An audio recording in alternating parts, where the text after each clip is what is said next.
اعوذ باللہ من الشیطان الرجیم، بسم اللہ الرحمن الرحیم۔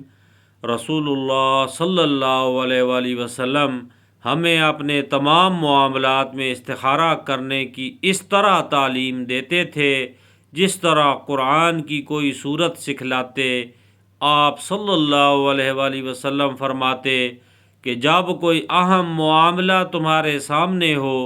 تو فرض کے علاوہ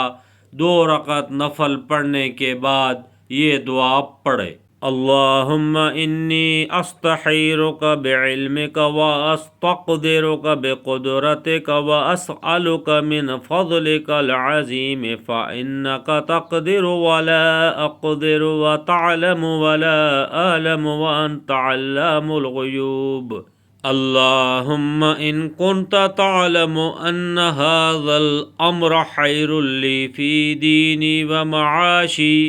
وعاقبت امری فاقدرہ لی ویسرہ لی ثم بارک لی فیہ وان کنت تعلم ان هذا الامر شر لی فی دینی ومعاشی وعاقبت امری فاصرفہ عنی واصرفنی عنہ وقدر لی الخیر حیث کان ثم ارضنی بہ۔ اے اللہ، میں تجھ سے تیری علم کے بدولت خیر طلب کرتا ہوں اور تیری قدرت کی بدولت تجھ سے طاقت مانگتا ہوں اور تیرے فضل عظیم کا طلبگار ہوں کہ قدرت تو ہی رکھتا ہے اور مجھے کوئی قدرت نہیں، علم تجھ ہی کو ہے اور میں کچھ نہیں جانتا، اور تو تمام پوشیدہ باتوں کو جاننے والا ہے۔ اے میرے اللہ، اگر تو جانتا ہے کہ یہ کام جس کے لیے استخارہ کیا جا رہا ہے میرے دین و دنیا اور میرے کام کے انجام کے اعتبار سے میرے لیے بہتر ہے، یا آپ صلی اللہ علیہ وآلہ وسلم نے یہ فرمایا کہ میرے لیے وقتی طور پر اور انجام کے اعتبار سے یہ خیر ہے،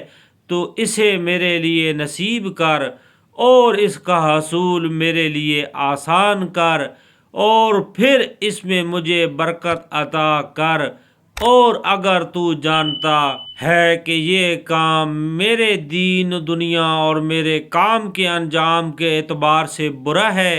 یا آپ صلی اللہ علیہ وآلہ وسلم نے یہ کہا کہ میرے معاملہ میں وقتی طور پر اور انجام کے اعتبار سے برا ہے، تو اسے مجھ سے ہٹا دے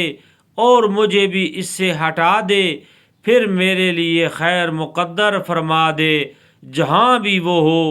اور اس سے میرے دل کو مطمئن بھی کر دے۔ آپ صلی اللہ علیہ وآلہ وسلم نے فرمایا کہ اس کام کی جگہ اس کام کا نام لے۔ اللہ رب العزت آسانیاں عطا فرمائے، آمین، جزاکم اللہ۔